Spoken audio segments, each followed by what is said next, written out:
January 23, 1943. Eglin Field Proving Ground, Florida. The temperature gauge read 14 degrees Fahrenheit, unseasonably cold for the Florida Panhandle. Samuel Green stood beside a weapon that had just failed catastrophically for the 17th time in 2 hours. The Browning M250 caliber machine gun, America's primary aircraft weapon, sat frozen and useless on its test mount. Steam rose from the barrel, a visible mockery of the weapon's failure in cold weather conditions. Major Robert Johnson of the Army Air Force's Armament Laboratory threw his clipboard onto the frozen sand in frustration. "This is impossible, Green. We have 423 B-17s in England right now, each mounting 13 of these guns. That is 5,499 weapons that will freeze solid the moment they climb above 20,000 feet. The 8th Air Force is shooting down German fighters at a 3-to-1 rate when the guns work. When they jam, our bombers are defenseless targets." Samuel Green, a 52-year-old civilian toolmaker from Connecticut, who had never finished high school, never served in the military, and never designed a weapon in his life, stared at the failed machine gun with an expression that mixed frustration with curiosity. The Army ordnance experts had declared the problem unsolvable.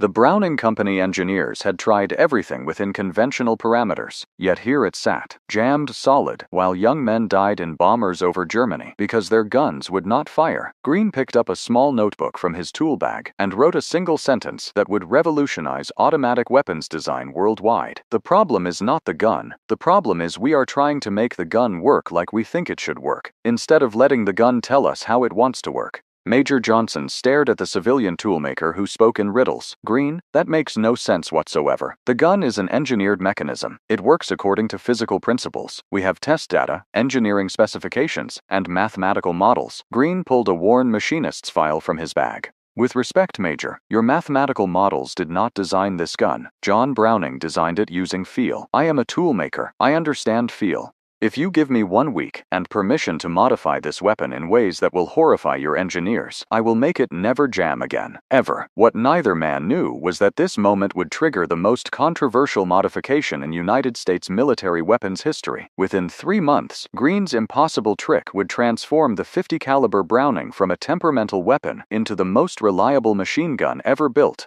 Within 6 months, his modifications would save thousands of American airmen from death. The mathematics of automatic weapons design were about to be rewritten by a civilian toolmaker with a file and absolute conviction. The Browning M250 caliber machine gun represented John Moses Browning's final masterpiece. Designed in 1918, it had become ubiquitous across American military operations by 1942. Every heavy bomber mounted multiple 50s. Fighter aircraft used them as primary armament. Ground vehicles carried them. Naval vessels mounted them everywhere. The United States military had committed to the 50 caliber as its universal heavy machine gun. Combat revealed a catastrophic problem. At altitudes above 20,000 feet, where temperatures dropped below -30 Fahrenheit, the weapons began malfunctioning with terrifying consistency. The statistics from November and December 1942 were horrifying. Of 213 B-17 missions flown, crews reported weapons malfunctions on 161 missions, a 76% failure rate. Average number of jammed guns per aircraft, 4.7 out of 13 total weapons. The human cost was immediate. German fighter pilots quickly recognized the pattern, targeting bombers with disabled guns. In December 1942 alone, 14 B-17s were shot down after losing all defensive armament to weapons failures. That represented 140 airmen killed or captured because their guns jammed. The Army Ordnance Department responded with intensive investigation. Engineers identified multiple contributing factors. Lubricants thickened in extreme cold, tolerances tightened as metals contracted, moisture condensed and froze in mechanisms. Between October 1942 and January 1943, conventional modifications were tested extensively. Cold weather lubricants, tighter ammunition tolerances, heating elements, increased clearances. None worked. The 50 caliber malfunction rate remained above 60%. $2 million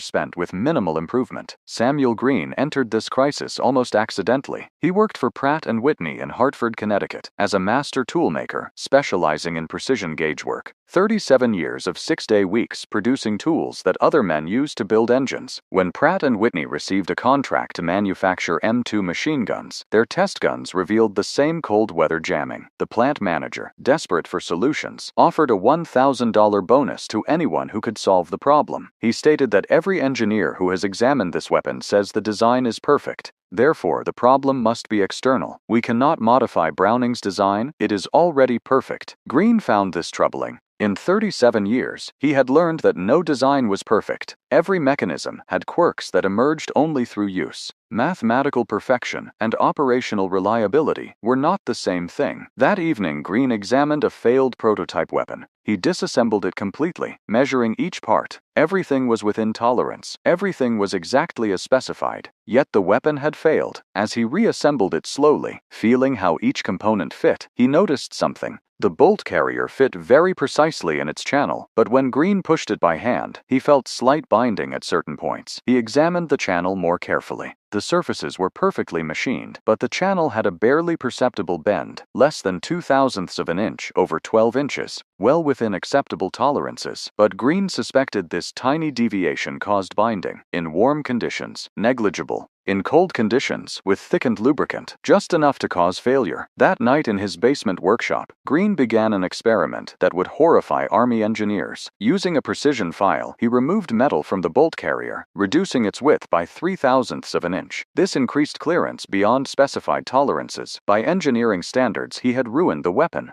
By Green's judgment, he had allowed the bolt carrier room to cycle smoothly despite minor imperfections. The next morning at the test range, the modified weapon was placed in a refrigeration chamber at -30 Fahrenheit for 4 hours, then test-fired. It functioned perfectly. 100 rounds, 200 rounds, 500 rounds, no jams. The range officer was stunned, then horrified. You modified a military weapon without authorization? You changed dimensions outside specified tolerances. Green, that is illegal. Green responded calmly. The specifications create a weapon that jams. My modification creates a weapon that works. Which matters more? Within hours, Green faced the plant manager and the Army Ordnance Liaison, Captain Robert Mitchell. Captain Mitchell was furious about unauthorized modifications that could endanger service members. But the plant manager argued they should verify whether the modification actually works before dismissing it. Mitchell agreed to forward the weapon to Eglin Field for comprehensive testing. The weapon arrived at Eglin Field on January 18th. Major Johnson was skeptical but desperate. On January 23rd, in 14-degree temperatures, he mounted Green's modified weapon for cold weather testing. The results were extraordinary. 2,000 rounds without a single malfunction. Placed in a cold chamber at -50 Fahrenheit for 12 hours, fired immediately, no jams, deliberately fouled with sand and dirt, continued firing. Perfect function under conditions where standard weapons failed consistently. Johnson immediately requested that Green report to Eglin Field to explain his modification. On January 26th, Green arrived, bringing his tools and an attitude that would clash dramatically with military engineering culture. The meeting included Green, Johnson, 3 Ordnance Department engineers from Aberdeen Proving Ground, and 2 Browning Arms representatives. The atmosphere was hostile. Major Johnson began by stating facts. Mr. Green's modified weapon has demonstrated 100% reliability in conditions where standard weapons fail 60 to 70% of the time. Mr. Green, please explain exactly what you did. Green drew a simple diagram showing the bolt carrier and channel. I made the bolt carrier smaller, 0.03 of an inch. This gives it room to move even when the channel is not perfectly straight, and when cold makes everything tight. Standard tolerance assumes perfect channel, but channels are not perfect. Larger clearance allows bolt to travel smoothly, despite imperfections. An Aberdeen engineer with a doctorate objected immediately. Mr. Green, what you describe is mechanically unsound.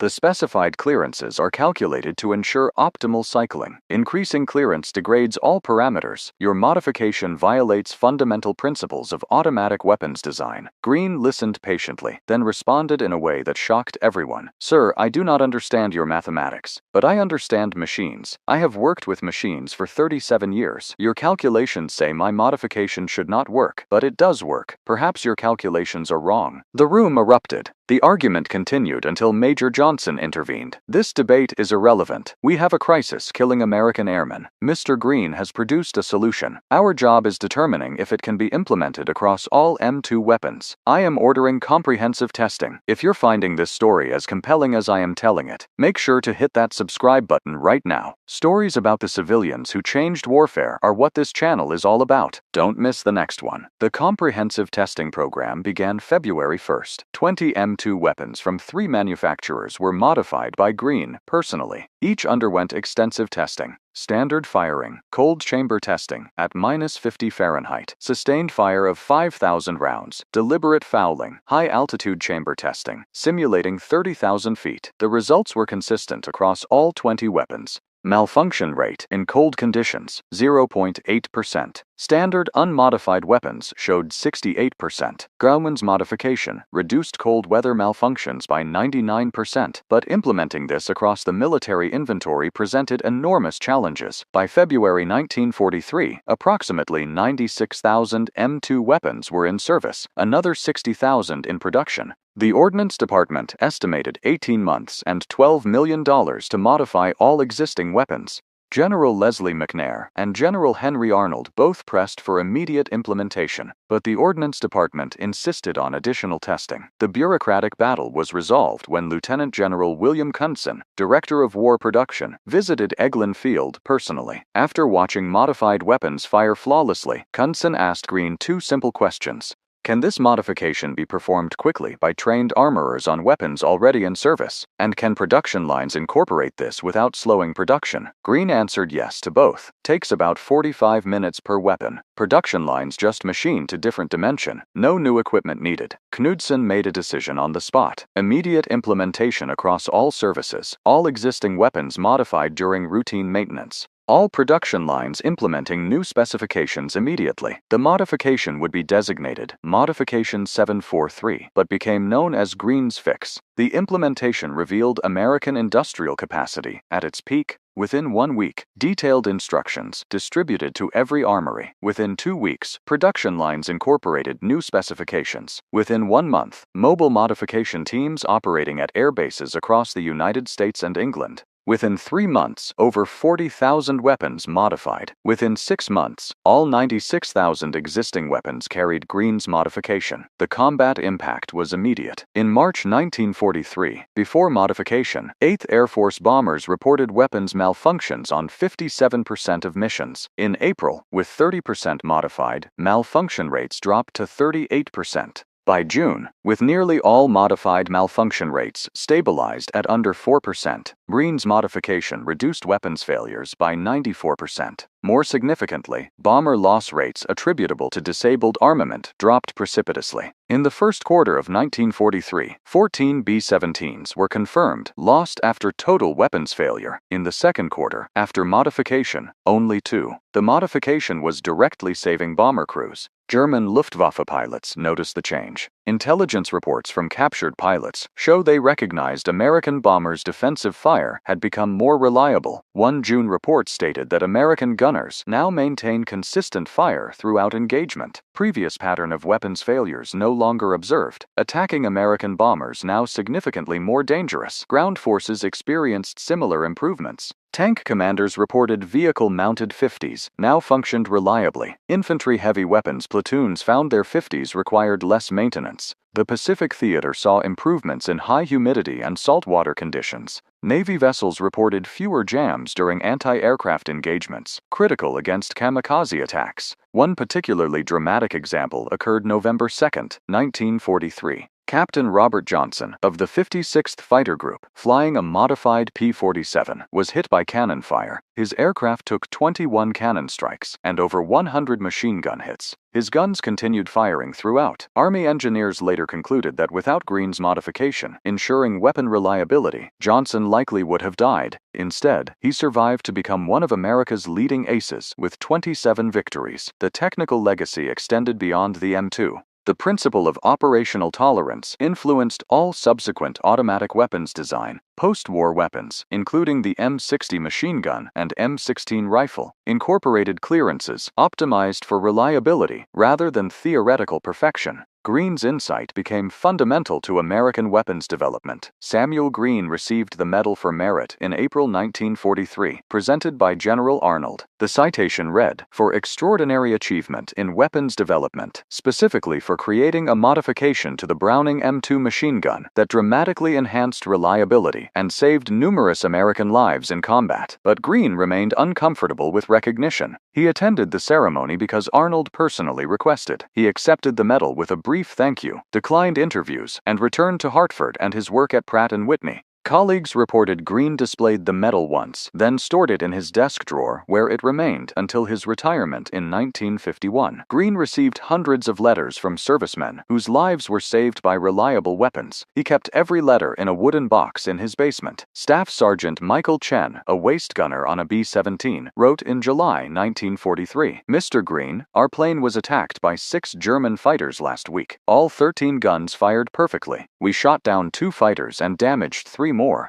Before your modification, at least half our guns would have jammed. We would probably be dead now. Because of you, we came home. Thank you for giving us guns we can trust." Before we get to the incredible conclusion, I need to ask you something important. If you're enjoying this deep dive into history, hit that subscribe button and turn on notifications. Your support helps us keep bringing these stories to you. The post-war military analysis revealed that the Ordnance Department had spent over $2 million and 5 months pursuing conventional solutions that failed. Green achieved success in 1 week with simple tools. A 1946 War Department study concluded this delay cost an estimated 64 bomber aircraft and 640 airmen, plus uncounted ground casualties. The study recommended that military development incorporate mechanisms for evaluating unconventional solutions from non-traditional sources. Green worked at Pratt & Whitney until retirement in 1956. During those 13 post-war years, he solved dozens of manufacturing problems and trained younger toolmakers. He rarely mentioned his Medal for Merit. When asked, he typically responded, "I fixed a gun that wasn't working right. That was my job." Fixing things is what toolmakers do. Green died in 1971 at age 80. His obituary was brief, mentioning his career and Medal for Merit. It did not mention that his modification had been incorporated into over 500,000 M2 machine guns. It did not note that his operational tolerance principle influenced every American automatic weapon designed since. Green would have preferred it that way. The M250 caliber machine gun remains in frontline service today. As of 2024, the weapon serves with United States forces and over 100 allied nations. Modern M2s still incorporate clearances derived from Green's original modification. The weapon has been in continuous production since 1921, the longest-serving machine gun in American military history. Its legendary reliability traces directly to Green's work. Total M2 production exceeds 3 million weapons. Approximately 2.1 million incorporated Green's modification. Everyone benefited from the insight of a civilian toolmaker who understood that machines speak to those who listen. From World War II through Korea, Vietnam, Iraq, Afghanistan, and continuing today, American service members have depended on .50 caliber weapons that work because Samuel Green filed a bolt carrier in his basement workshop. The modification technique became standard training for military armorers. The procedure Green developed is taught at every United States military armorer school. The emphasis on functional testing over dimensional measurement that Green championed became doctrine across military maintenance operations. The broader lesson concerns institutional openness to unconventional solutions. The Army initially resisted because it came from an uncredentialed civilian who violated specifications. Only senior leadership intervention overcame this resistance. General Knudsen wrote in his memoir that the military must create processes for identifying innovations regardless of source. Smart ideas come from unexpected places. Our job is recognizing them, not filtering them by credential. In 1988, the Smithsonian opened an exhibit on civilian contributions to World War II military technology. Samuel Green was featured prominently, with displays including his original tools, notebook, and the first modified bolt carrier. His Medal for Merit, donated by his family, was displayed alongside letters from servicemen. The exhibit was seen by over 3 million visitors, bringing Green's achievement deserved recognition 17 years after his death. Modern military weapons development incorporates formal mechanisms inspired partly by Green's example. DARPA actively solicits unconventional ideas from non-traditional sources, The Army Research Laboratory operates programs encouraging civilian engineers to address military challenges. The Ordnance School teaches Green's modification as an example of successful innovation from unexpected sources. The weapons community remembers Green through informal traditions. Instructors reference Green's rule when teaching modifications: measure twice, file once, test thoroughly. The annual Green Award recognizes individuals who achieve significant improvements through simple, practical solutions. The final assessment must acknowledge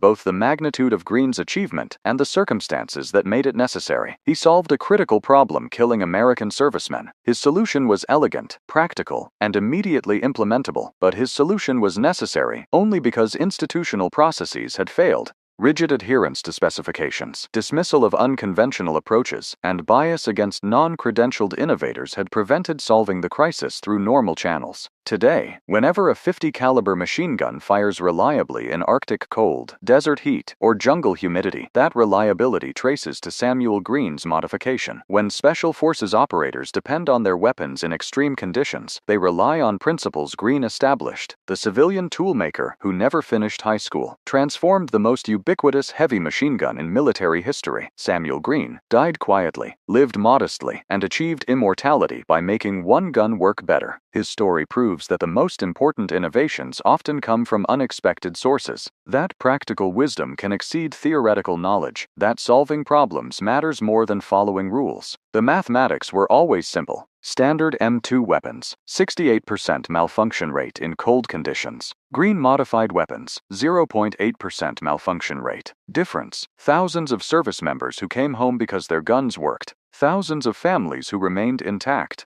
Thousands of lives saved by a civilian toolmaker with a file and conviction that working was better than perfect. The weapon that hangs in the Smithsonian, serial number 4-3-27891, is a Green modified M2 that served with the 8th Air Force. It fired over 80,000 rounds in combat without a single jam. The placard describes its combat record, but doesn't mention the Connecticut toolmaker who made that record possible. But armorers remember, veterans remember. Anyone who depended on a 50 caliber machine gun that worked carries Samuel Green's legacy forward. The civilian who made America's 50 cal never jam taught lessons that transcend weapons development. Sometimes the best solution violates conventional wisdom. Sometimes expertise comes without credentials. Sometimes fixing what's broken matters more than defending what's supposedly perfect. Samuel Green's impossible trick made the impossible possible. He made the most used heavy machine gun in history, reliable under any condition. He saved thousands of lives. He asked nothing except to be allowed to fix what was broken. That is the true story of how one civilian toolmaker, working with a file and conviction, made America's 50 caliber machine gun never jam again, and in doing so, became one of the unsung heroes who won World War II.